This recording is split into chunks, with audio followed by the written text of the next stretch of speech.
Bonjour à toutes et à tous, nous continuons notre série de vidéos en réponse aux chrétiens concernant Jésus, à savoir si les juifs font bien de ne pas y croire ou pas.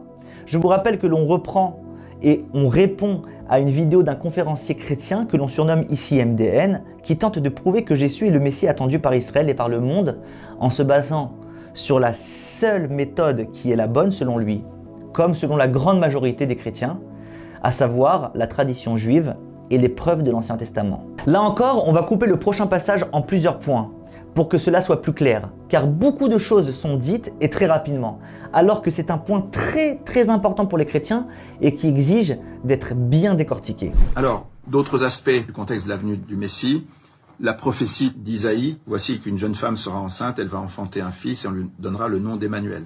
Dans toute la tradition juive, comme le dit Paul Drak, cet oracle a sans cesse été interprété comme un oracle concernant le Messie. Nous ne trouvons aucune source qui montre que ce passage parle du Messie. Encore une fois, cela est une pure invention de sa part. On continue. Évidemment, c'est un des points qui gênait le plus les interprétations qui reniaient le Christ. Et donc, il y a une contestation sur le mot « Alma ». Mais il fait une étude de 50 pages dans son livre pour dire que c'est le mot qui convient le mieux parce que « Alma », ça désigne la pureté, la virginité, non seulement physique mais morale. Et que les autres termes qui auraient pu être utilisés, qui sont « Nahara » ou « Betula », ne conviennent pas. Donc... On ne connaît aucune contestation dans la tradition juive au sujet du mot « Alma », comme les chrétiens le prétendent. Faisons un point plus approfondi à ce sujet car il est très important et repris sans cesse par les prosélytes chrétiens. Le mot « Alma » ne se traduit aucunement par « vierge ». Il se traduit par « jeune fille non mariée ». Le mot exact pour désigner une vierge, c'est « Betula ». Plusieurs passages de la Bible hébraïque précisent indiscutablement le sens du mot « Alma ». Je vais en citer quelques-uns pour que vous compreniez bien la chose. Par exemple, dans le Cantique des Cantiques, chapitre 6, verset 8, je cite « Le roi a des alamotes ». Alamote, c'est le pluriel de Alma. Il a des alamotes sans nombre. En général, ce ne sont pas de vierges que l'on parle ici. Ce n'est pas les vierges qui peuplent les harems. On est d'accord. Autre exemple, dans les Proverbes, chapitre 30, verset 18-19, il est écrit, je cite, le prophète dit comme ça « Il y a 4 choses que je ne connais pas. La trace de l'aigle dans l'air, la trace du serpent dans un rocher, la trace d'un navire dans la mer et la trace de l'homme dans la Alma. » Ce n'est sûrement pas d'une vierge qu'il peut s'agir ici. Pas besoin de rentrer dans les détails. Ajoutons, et faisons une petite parenthèse sur le fait que Nahara, jeune fille, est l'équivalent du mot Alma. Par exemple, dans la Genèse 24, verset 14 ou chapitre 24, verset 43. Or, Nahara est employé indistinctement pour une jeune fille vierge, comme dans la Genèse chapitre 24, verset 28, ou pour celle qui ne l'est pas, dans Ruth chapitre 2, verset 5. Bref, comme on vient de le prouver à travers de simples versets, il est impossible de traduire le mot Alma par vierge. Un exposé de 50 pages est largement superflu et insensé. MDN cite ensuite un verset qui, selon les chrétiens, est une annonce de Jésus. Voici le verset, je cite « Ah, certes, le Seigneur vous donne de lui-même un signe. Voici la jeune femme est devenue enceinte. Elle va mettre au monde un fils qu'elle appellera Emmanuel. » De quoi parle ce verset ? C'est tout simple. Il parle d'une discussion au cours de laquelle le prophète dit au roi Ahaz en moins 730 de l'ère chrétienne que Dieu lui enverra un signe à lui, un signe au prophète lui-même. Il est donc ridicule de penser qu'il parle d'une naissance qui aura lieu plus de 700 ans après, en l'occurrence celle de Jésus. Surtout que la prophétie s'est bel et bien réalisée lorsque la Syrie et le royaume de Samarie furent écrasés sous les coups de Sargon en moins 722. Comprendre ce passage différemment, c'est de la pure fantaisie. Pourtant, il est écrit dans les évangiles de Matthieu chapitre 1 verset 18 à 23, je cite « Marie se trouva enceinte par la vertu du Saint-Esprit. Tout cela arriva afin que s'accomplisse ce que le Seigneur avait annoncé par le prophète. Voici la Vierge sera enceinte, elle enfantera un fils et lui donnera comme nom Emmanuel. » Nous avons ici un exemple frappant de l'incompréhension de l'évangile de l'Ancien Testament afin à tout prix de justifier le nouveau. Et quand on songe qu'un dogme aussi important pour les chrétiens que celui de la naissance miraculeuse de Jésus repose sur d'aussi fragiles fondations, on en reste vraiment abasourdi. Et cet oracle d'Isaïe a marqué les choses, puisque 30 ans après, Michée parle de celle qui doit enfanter. Donc par plein d'aspects, cette prophétie de la Vierge est très importante et elle correspond parfaitement. MDN fait le rapport avec un verset dans Michée qui parle de celle qui doit enfanter. MDN sort à nouveau le verset totalement hors de son contexte, car rien, mais absolument rien, permet de dire qu'il s'agirait ici de la même naissance. Et même si ça avait été le cas, cela n'aurait rien changé du tout. Bon, on continue. En araméen, le terme c'est tulta, c'est un mot qui veut dire la fiancée qui n'est pas encore mariée. Donc c'était encore plus précis dans le texte araméen. Vous savez que le Talmud fonctionne avec un texte en hébreu, et il y a le texte grec de la Septante, et à côté il y a le texte en araméen qui est la version d'Esdras ancienne. Et les Juifs disent que l'hébreu est la langue de Dieu, et quand ils n'arrivent pas à comprendre ce que Dieu veut dire, ils regardent la langue des hommes qui est l'araméen. Alors deux choses. Il dit que la traduction en araméen du texte est tulta. Or, la traduction est almeta, alma. Il suffisait juste d'ouvrir une Bible en hébreu et de lire la traduction juste à côté de chaque verset. C'est tout simple à vérifier. Ça, c'est une chose. Mais deuxième chose, concernant ce que MDN dit au sujet du Talmud avec l'hébreu, le grec et l'araméen, on a sérieusement tenté de comprendre ce qu'il veut dire, mais on n'a rien compris. Ce n'est pas du tout cela. Mais surtout, on comprend encore moins là où il veut en venir. Bon, on continue avec la prochaine prophétie. Ensuite, il y a une autre prophétie sur l'attente d'une fille de Sion. Deux prophètes, Sophonie et Zacharie, vont dire « Chante et réjouis-toi, fille de Sion, car voici que je viens pour demeurer en ton sein ». C'est un terme très charnel, c'est dans tes entrailles de mère. Danse et réjouis-toi, le roi d'Israël est en ton sein, fille de Jérusalem, pousse des cris de joie, voilà. Et donc c'est pareil, les oracles ont été interprétés absolument dans un sens messianique, dans le sens d'une joie messianique à cause de la présence de Dieu, à cause de la venue du roi Messie et à cause de la fécondité gratuite et surnaturelle et surabondante de la fille de Sion. Regardons le verset qu'il cite, Zacharie chapitre 2, verset 14-15. Voici la traduction littérale, je cite, « Exulte et réjouis-toi, fille de Sion, car voici j'arrive pour résider au milieu de toi, dit l'Éternel. » Ce qui est énorme, c'est que même selon les traductions catholiques, qui sont en général dans un esprit contradictoire avec la Torah, ils traduisent au milieu de toi, et non en ton sein, et encore moins dans tes entrailles de mère. Comme on peut le voir dans Exode chapitre 25 verset 8, il est écrit, je cite, « Dieu résidera parmi eux, Betocham, et non en leur sein. » Pourtant, c'est exactement le même mot. Il est évident que Dieu ne dit pas qu'il viendra habiter en cette fille de Sion qui serait Marie. On voit bien que le sens du verset n'a aucun sens charnel à Dieu ne plaise. En ce qui concerne la fille de Sion, il cite plusieurs versets, comme Sophonie chapitre 3 verset 14, qui, moi je cite en entier cette fois contrairement à MDN, « Entonne des chants, fille de Sion, pousse des cris de joie, ô Israël, réjouis-toi et exulte de tout cœur, fille de Jérusalem. » Comme on peut le voir dans cet exemple, comme dans 34 autres endroits dans la Torah, le terme « fille de Sion » est une expression pour dire Jérusalem, ou parfois une expression pour parler des enfants d'Israël. Comme dans Isaïe, chapitre 52, verset 2, je cite « Secoue ta poussière, lève-toi et reprends ta place, Jérusalem. Débarrasse ton cou des liens qui l'enserrent, ô captive, fille de Sion. » Aucun rapport avec Marie ou la mère du Messie. Et surtout, pour finir avec ce passage, on ne voit pas ici de fécondité surnaturelle en aucun point, dans aucun verset. En bref, les chrétiens prennent quelques mots dans quelques phrases et arrivent à former ce qu'ils veulent pour prouver n'importe quoi. On a du mal à comprendre l'intérêt à faire cela quand on cherche la vérité, mais bon. On continue avec le prochain passage. Ensuite, il y a l'arche d'alliance. Tout est centré. Vous savez, Dieu a pris un peuple, il lui a donné une terre, ensuite il lui a choisi une ville, Jérusalem, après il a choisi un temple, dans le temple il a mis le Saint des Saints, et au cœur du Saint des Saints, il y avait l'arche d'alliance. Donc en fait, tout est centré autour de l'arche d'alliance qui contient la présence réelle de Dieu.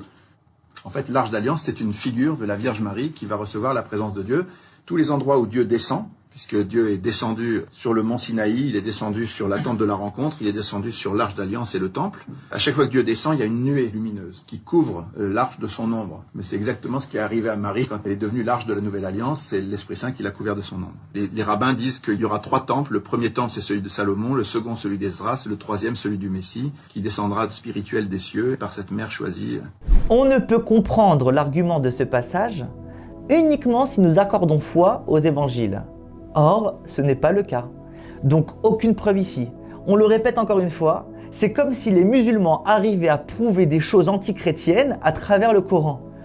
Cela n'a aucun intérêt, si ce n'est pour les musulmans. Et MDN fait exactement la même chose ici. Il utilise la méthode qu'il a déclarée lui-même étant la mauvaise méthode en début de vidéo. Ensuite, dans la suite du passage, il dit que certains commentateurs supposent que le troisième temple descendra des cieux. Oui, effectivement. Mais ça voudrait dire que quoi? Que pour les chrétiens, le troisième temple, donc Jésus, serait descendu avant que le deuxième soit détruit. Bon, c'est très étonnant, mais bon, de toute façon, cela n'a aucun sens, à moins qu'on tienne compte de l'évangile. À aucun endroit, les versets ou la tradition juive ne permettent de supposer une chose pareille, bien que MDN affirme à tort le contraire. Mais j'aimerais vous faire part d'une chose qu'il vient de glisser à nos oreilles de manière très subtile. Qu'est-ce que MDN a ajouté à la fin de ce dernier passage? Écoutez bien. Il dit « descendra spirituel des cieux et par cette mère choisie ». On ne comprend tout simplement pas d'où vient cette phrase si ce n'est de sa pure invention. Pourquoi avoir rajouté cette petite phrase subtile qui peut rendre toute l'argumentation tellement plus forte? Pour convaincre, quitte à mentir, nous faisant croire que le troisième temple descendra par cette mère choisie. Alors que ce sont des mots complètement inventés. C'est aberrant. Dernière chose sur ça, c'est Bethléem. Bethléem donc est désigné nommément comme étant la ville qui doit accueillir la naissance du Messie. Ça, c'est contesté par personne, c'est la prophétie de Michée.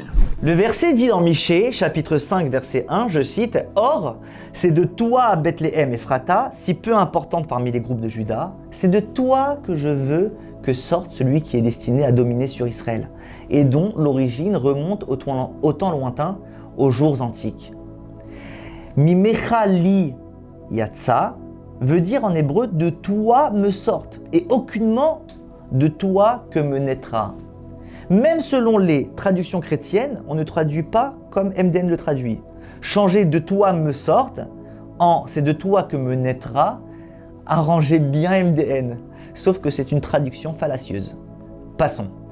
Concernant la suite, effectivement, comme nous le savons et pouvons le voir à maintes reprises dans la Bible, le roi David venait de Bethléem, comme on peut le voir dans Samuel 1, chapitre 17, verset 58. Je cite « Shaoul, Saül, lui demanda alors « De qui es-tu, jeune homme ?»« De ton serviteur Jessé, le Bethléemite, répondit David. » Sur cela, nous sommes d'accord. Pour résumer ce passage, le Messie sera un descendant de David qui, lui-même, vient de Bethléem. Voilà les seules choses qu'on puisse retenir de tous ces versets-là. Au passage, pour ce qui est du verset qu'il écrit à l'écran, on en a déjà parlé auparavant, c'est Isaïe qui parle à Ézéchias, et non du Messie. On continue. On passe à la vie adulte de Jésus. Donc, on a vu qu'il y avait 2 versets de Malachie. Voici que je vais envoyer Élie le prophète avant que n'arrive le jour du Seigneur grand et redoutable.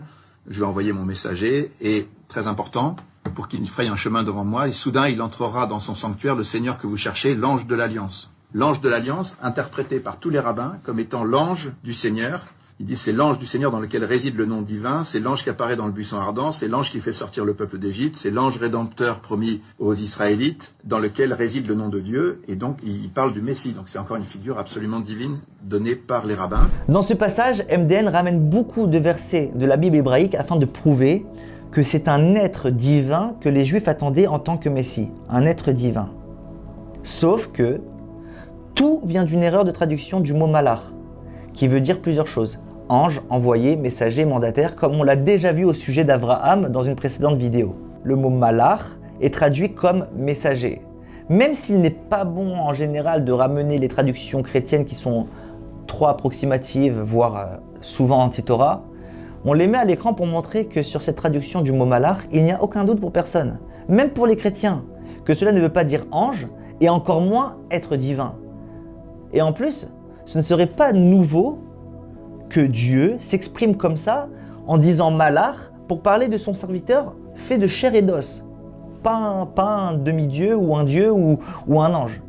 Comme nous pouvons le voir dans plusieurs endroits, dont celui-ci, dans Agé chapitre 1, verset 13 par exemple, je cite « Or Agé, malach ange de l'Éternel, en vertu de sa mission divine, parla au peuple en ces termes. « Je serai avec vous, dit l'Éternel, etc. » Donc, selon les chrétiens, Agé aussi était un Dieu, comme Jésus.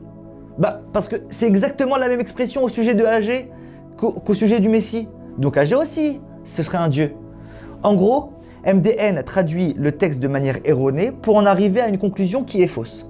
À savoir que c'est une figure divine donnée par les rabbins. Maintenant, on va devoir analyser chaque verset qu'il cite. Même s'il y en a beaucoup, on doit répondre sur chacun. L'ange du Seigneur dans lequel réside le nom divin serait, selon les chrétiens, reconnu de tous les rabbins comme le même ange de ce verset-là dans l'Exode chapitre 23, versets 20, 21 et 23. Je cite « Or, j'enverrai devant toi un malach, chargé de veiller sur ta marche et de te conduire en lieu que je t'ai destiné. Sois circonspect à son égard et docile à sa voix, ne lui résiste point, il ne pardonnerait pas votre rébellion, car mon nom est en lui. Lorsque mon malach guidant tes pas t'aura introduit chez l'Amoréen, le Rétréen, etc., et que je les aurai exterminés. Dieu nous a envoyé un ange pour nous guider et nous faire rentrer en Israël. Et nous promet qu'il aura exterminé nos ennemis. » Quel rapport avec le Messie ? Et quel rapport avec Jésus ici ? Comment arrive-t-il à la conclusion que nous parlons du même ange rédempteur de Malachie ? Incompréhensible et invraisemblable parallèle. Ensuite, il cite les versets concernant le buisson ardent en disant que c'est ce même ange, encore une fois, qui serait apparu à Moïse. Regardez ce passage qu'on va voir ensemble et comprenez comme c'est simple, pur et limpide. Un ange du Seigneur apparut à Moïse dans un jet de flamme au milieu d'un buisson. Il remarqua que le buisson était en feu et cependant, il ne se consumait pas. Il n'y a rien qui laisse penser qu'il y a un parallèle entre cet ange et l'ange de Malachie. Dans cette histoire, Dieu veut attirer l'attention de Moïse. Il provoque alors un événement surnaturel, un buisson qui brûle sans se consumer. Pour provoquer cet événement, Dieu envoie un ange, comme on le voit dans le verset, je cite, « Un ange du Seigneur lui apparut. Il remarqua, etc., etc. » La nature de cet ange ne peut pas être divin, car cela voudrait dire que Moïse a vu Dieu. Or, dans le verset 6, il est écrit, je cite, il ajouta « Je suis la divinité de ton père, le Dieu d'Abraham, d'Isaac et de Jacob. » Moïse se couvrit le visage, craignant de regarder le Seigneur. Il est donc clair que Moïse considère que bien qu'il a vu le buisson, il n'a pas vu Dieu, étant donné qu'il se couvre le visage, craignant de le regarder. Donc Moïse a vu un ange et non Dieu. Et l'ange ne peut pas être Dieu. Affirmer le contraire, comme MDN le fait, est incompréhensible, selon le sens simple, logique de ce passage. Le troisième exemple que MDN cite dans la vidéo concernant l'ange qui a fait sortir le peuple d'Égypte, voyons le texte dans les Nombres chapitre 20, verset 16. Je cite « Nous avons imploré l'Éternel et il a entendu notre voix, et il a envoyé un malach qui nous a fait sortir d'Égypte. » Encore une fois, il n'est pas question ici d'un être divin. Et dans ce cas plus précis, même pas question d'ange, mais de mandataire. Pour finir, à l'écran, MDN cite un verset que Paul Drac traduit en disant que c'est par cet ange qu'il a créé le monde, et il finit en disant que cet ange est un attribut de Dieu. Il parle de l'ange qui accompagnera Israël dans le désert et il dit que c'est l'ange dont parlait Jacob dans la Genèse chapitre 48, verset 16. Jacob parle là-bas d'un ange qui le protège, etc. Il n'est pas question d'ange rédempteur. Nous ne voyons ni la source, ni le rapport avec tout ça. Pour résumer tout ce passage, il y a écrit environ 200 fois le mot malach dans toute la Bible hébraïque. Il s'agit parfois d'anges, de mandataires, de messagers, d'envoyés de Dieu, etc. À aucun moment, le sens veut dire Dieu ou une partie de lui. Et nous ne parlons pas ici d'interprétation ou de commentateurs ou de commentaires bizarres, mais juste du sens simple et des traductions les plus simples possibles. Il n'y a donc aucune preuve de ce passage-là de MDN, mais au contraire, on voit bien à travers tous ces versets que le Messie ne peut pas être Dieu lui-même. Il ne peut pas être un être divin. C'est exactement le contraire que l'on voit ici à travers ces versets. On continue. Après, on passe à la vie du Christ. Alors, le Messie vient dans l'Esprit Saint. Vous avez donc un texte d'Isaïe qui dit « L'Esprit du Seigneur est sur moi parce qu'il m'a consacré par l'onction ». On parle du Messie depuis tout à l'heure, on n'a pas bien défini ce que c'était. En fait, dans la tradition, on a commencé par mettre une onction d'huile sur Aaron et les prêtres. C'était d'abord réservé aux prêtres. Et ensuite, on a mis l'onction d'huile sur le roi Saül, puis David. Et on voit dans les textes anciens que quand ils reçoivent l'onction d'huile, l'Esprit Saint fond sur eux et ils sont complètement ivres de l'Esprit Saint et tout ça. Et Isaïe dit, l'Esprit sera sur lui, il le consacrera par l'onction, c'est ce qu'on voit aussi au baptême de Jésus. Qu'est-ce que ça veut dire? Le concept de Messie est un concept trinitaire. C'est-à-dire que vous avez celui qui donne l'onction, celui qui reçoit l'onction et l'onction elle-même. Or, on a déterminé par les prophètes que l'onction que le Messie recevra, c'est l'Esprit de Dieu. Et le Messie vient pour révéler Dieu. Or, ce qu'il faut bien comprendre, c'est que le Fils de Dieu est Messie de toute éternité avant la création du monde. Parce que avant que le monde existe, Dieu le Père oint le Fils de l'Esprit Saint dans l'éternité. Et quand les Juifs attendent le Messie, en fait, ils attendent la révélation de Dieu, mais cette révélation se fait par ce qu'est le Messie en lui-même. Jésus ne devient pas Messie, il l'est de toute éternité. Donc, c'est pas neutre que l'attente, ça soit l'attente du Messie et pas l'attente d'un libérateur, d'un sauveur, tout ça. Beaucoup de choses ont été dites en 1 minute 20, on va voir point par point chaque affirmation. Déjà, MDN affiche à l'écran Isaïe chapitre 11, verset 1, qui parle du Messie, qui a l'Esprit Saint. On parle ici effectivement du Messie d'après la plupart des explications. Et sur lui reposera l'Esprit du Seigneur, esprit de sagesse et d'intelligence, esprit de conseil et de force, esprit de science et de crainte de Dieu.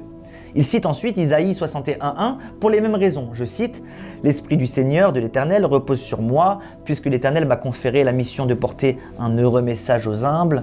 Et il m'a délégué pour guérir les cœurs brisés, pour annoncer la liberté aux captifs et la délivrance à ceux qui sont dans les chaînes. » Avant de continuer, j'aimerais ouvrir une petite parenthèse, mais très importante découlant de cette phrase de Isaïe. Que dit le texte exactement? Que le Messie aura un esprit de sagesse, d'intelligence, esprit de conseil et de force, esprit de science et de crainte de Dieu. Le Messie aura la crainte de Dieu? Mais selon les chrétiens, c'est Dieu, non? Dieu peut-il se craindre de lui-même? À Dieu ne plaise? Ça paraît tellement absurde. Bon, on continue. MDN déclare que l'onction provoque l'effet d'être ivre de l'Esprit Saint. Or, ce n'est pas l'onction en elle-même qui provoque quoi que ce soit. On peut le voir dans Samuel 10, versets 1 et 6. Encore une fois, c'est une insinuation trompeuse. Ensuite, MDN continue et dit quelque chose de plutôt amusant, mais qui met en valeur la grande imagination qu'il peut avoir. Le principe, il dit quoi? Le principe du Messie est un principe trinitaire. Il y a celui qui donne l'onction, il y a celui qui reçoit l'onction, et il y a l'onction elle-même. Pour rebondir de manière aussi amusante, nous pouvons voir aussi la Trinité dans toutes les choses de la vie. On prend par exemple à la boulangerie, il y a celui qui donne la baguette, il y a celui qui reçoit la baguette et il y a la baguette elle-même. Sur ce principe, tout est trinitaire. Bon, pour répondre à cette phrase, mais plus sérieusement, oui, effectivement, il y a trois parties qui sont en l'occurrence Dieu, l'huile et le oint. En revanche, on ne peut parler de Trinité que si les trois aient toujours existé. Or, dans notre cas, Dieu a créé les deux autres. Donc, on ne peut pas parler de Trinité ici. Ensuite, MDN explique cela par le fait que le Messie a toujours été Messie, avant la création du monde. Alors, dans la tradition juive, il est clair que rien n'avait existé avant que Dieu ne commence à créer. Et même selon le Midrash qui dit que 7 choses ont précédé la création du monde, il est écrit qu'un des 7 est le nom du Messie. Évidemment, on parle du nom de Messie, mais pas le Messie en lui-même qui lui n'existait pas. Ce qu'il dit à la fin de ce passage est extrêmement important. MDN explique que c'est cette révélation-là que nous attendons en attendant le Messie. Quelle révélation? La Trinité. Tous les versets de la tradition juive nous laissent penser que le Messie viendra nous délivrer et diffuser le nom de Dieu chez les nations. Mais nulle part il est question d'une révélation de Dieu différente de celle que nous avons toujours connue. Comme on pourra le voir aussi dans la suite de la série. Il y a un verset très clair, très beau, et on ne peut pas faire plus explicite que ça dans Zacharie chapitre 14, versets 7 à 10. Je cite, « Ce sera un jour unique. Dieu seul le connaît, où il ne fera ni jour ni nuit. et c'est au moment du soir que paraîtra la lumière. En ce jour, des eaux vives s'épancheront de Jérusalem, etc., etc. Regardez la suite. L'Éternel sera roi sur toute la terre en ce jour. L'Éternel sera un et son nom sera un. Nous voyons deux choses incroyablement fortes dans ce passage de Zacharie. La première chose, c'est que Dieu seul sait le jour où le Messie viendra. Donc, tous les calculs que les chrétiens font pour dire que les dates des prophéties désignaient la période où Jésus est arrivé contredisent ce texte.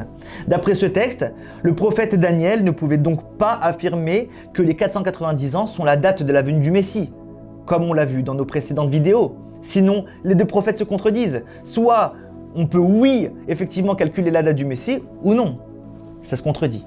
Et la deuxième chose, c'est que Dieu dit clairement que le Messie viendra en ce jour révéler que Dieu est un et que son nom est un. Exactement le contraire de la Trinité. Car je vous le rappelle, Jésus, selon les chrétiens, vient dévoiler la Trinité, un Dieu avec 3 noms et 3 fonctions différentes. Ce qui contredit le prophète Zacharie. Exactement le contraire que ce que dit le prophète Zacharie.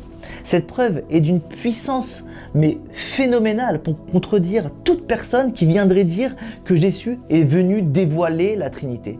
C'est exactement le contraire qui est dit dans Zacharie.